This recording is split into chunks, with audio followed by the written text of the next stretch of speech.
Welcome to another edition of Food for Thought. Food for Thought. Episode 3. It's episode 3 already. Yes, sir. I missed episode 2, but I'm back for episode 3. We've got, of course, Mr. Naps as usual from the Yes, Motive sir. with the PR creative director, You par already know. excellence. But we've got our guest today is Mr Chaka Nkofu, and he's going to tell us who he is.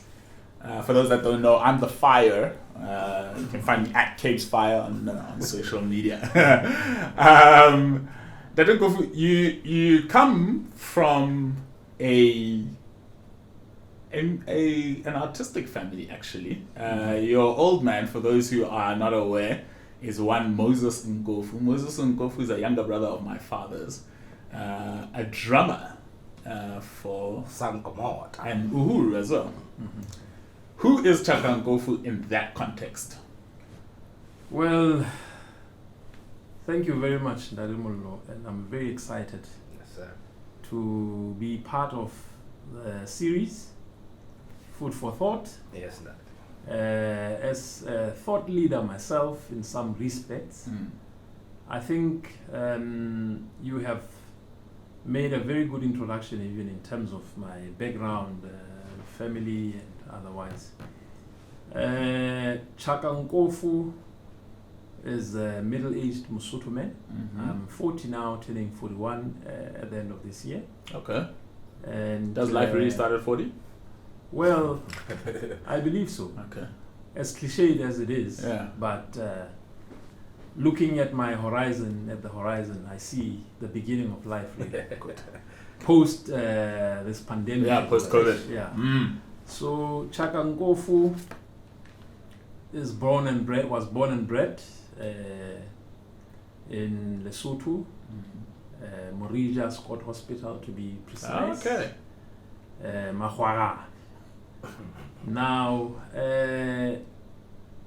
I'm a family man and an uncle to my nieces and nephews, a husband, a brother, and pretty much a professional in my own right. As I said, I'm a thought leader as well. I'm in two distinct, if you like, professions. I'm a property, real estate, and infrastructure development specialist. Okay. I'm a professional in that regard, professional qualified quantity surveyor, QS. Yeah. project manager, and facilities management. Okay. I also a qualified chartered director with the Institute of Directors in Southern Africa, IODSA, and in that space I'm a practicing non-executive director, sitting on the boards and also providing expert advice in terms of good corporate governance. That's fantastic. That's going to form a large part of our our discussion. conversation. Yes, Yeah. sir. I was commenting when we arrived that you dress like a director.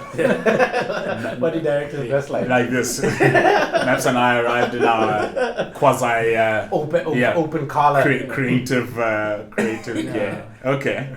That's a great little window you've given us into who Chaka Nkofu is. In a nutshell, Yeah. Yes, sir. That's who Chaka Nkofu that is. is who I am and what I stand for. You say you were born and bred in Lesotho. Yes. What, having come from the kind of family that you did, wherein creative expression was a thing. In fact, I'm aware that your brother is a creative too. Yes. What did you aspire to as you were coming up? What did you want to do? I remember being asked this question some years back. We had gone to our family GP, Dr. Lewatle Muzamai, may his soul rest in peace, at the time, was one of good friends of my father, so he was also a family GP. Then he was asking me, he asked my brother first. Then my brother went, I want to be a doctor, you know. So I was asked. Then I said, I'm going to be a soccer star. Okay. Oh wow. And it was a bit of taboo to my mother because she was like, soccer star. Yeah. And you know, if it was one, as in the most seen or acceptable professions being your professional. Yes. Yeah. Lawyers, doctors, teachers. Yeah, because Lesotho Mona and perhaps in the region, the creative sector has been an underdog and the most. It still is. That's why I'm saying has been. It's probably right now when you start seeing our age mates and you guys now becoming activists in your own right in terms of ensuring that the creatives become recognized. The recently established Copyright and Creatives Association, you know. So those are the things that, you know, we got raised in that environment because my father has always said, don't look at what I do, become who you want to be. But my advice is, I could have been a chartered accountant. I resigned from one of the best banks in Lesotho at that time. I resigned by telephone. I was actually gone to I had gone to a gig in Swaziland, you know, with his friends. Yeah. And then he was the only one working at the time, so he resigned by telephone. I was working for Barclays Bank at the time. Yeah, that's right. Yeah. So he always maintained, dude, go to school, study, do something professional, academic that is recognized in the eyes of the world. Yeah. And become something, you know. But unfortunately for me, I was very good at soccer. Okay. And I think growing up, my studies took a lot of toll, if you like, or as a result of me playing soccer. Because I started now accelerating and going up the ranks and being selected for, you know, national calls and so forth. And the guys that I've really played with, I didn't know all of this. Grew up to become stars. Yeah. I mean, my namesake, the likes of Shaka Mafa. Yeah. I played with him. Yeah. The likes of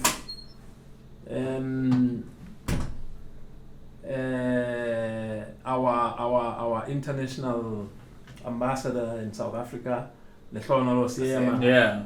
I played with him. In fact, I even went to primary school with him, Ikezizi. Yeah. You know? Oh wow. So I played with the guy. Unbelievable. I've played with the likes of Kutlwisiso Ntunyana.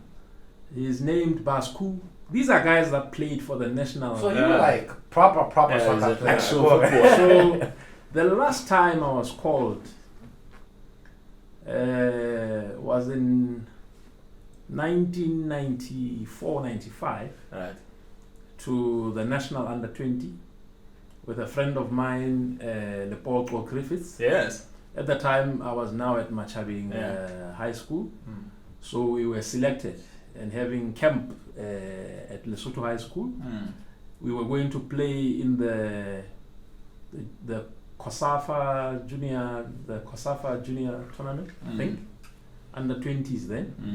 Now we were going to play in Swaziland, and unfortunately, that competition or that tournament never saw the light of day as a result of national teacher strike in Swaziland. I see. Oh wow! So that was my cue, to leave. Because I was actually given an ultimatum after that call up. Yeah. Because I used to play for Arsenal football, the younger sides. Yeah. There at Maseru Club. Yeah. So from Machabing, The most professional football club this So country's we ever might seen. we Yeah. would walk across to the Maseru Club. Yeah. Then the coach that is Styles Poo. Yeah. May his, April Styles. Yeah, may his soul rest in peace. Mm. That's the guy that really mentored me, and I was fortunate that I was always around him, and he had a very soft spot for me. And also the owner or the president of the club then, the late Thabo Makakura, Press. was a very good friend of my father, although younger, but they were very good friends. He is actually even my brother's godfather. Oh wow, okay. So that was the influence to my playing soccer, and I played for the Arsenal. So you'd find would be the reserve team playing with the best. Wow. You know, the likes of Dikheto Mkhati, Yeah. you know, Microwave. He was one of my greatest mentors, and I recall him giving me his jersey number 12. To date I still wear the jersey. Even my replica kit will come with the number 12. Basutoland Inc. Yeah. National team replica is a number 12. Number 12. So it has always been, you know. So in a sense, that is how the creative side for me has That's been. where it came out. That's where it came The out. creative expression was on the field. Yeah, I was on the field playing soccer. Yeah, and one maestro neighbor friend, Ndati Nkama Makara, is a father to one of my friends. He, at the time when we were playing in the village, in the dusty streets, he nicknamed me the dribbling wizard. Oh yeah. So, in a sense, that is how I... That number 12 is a big jersey. Ace.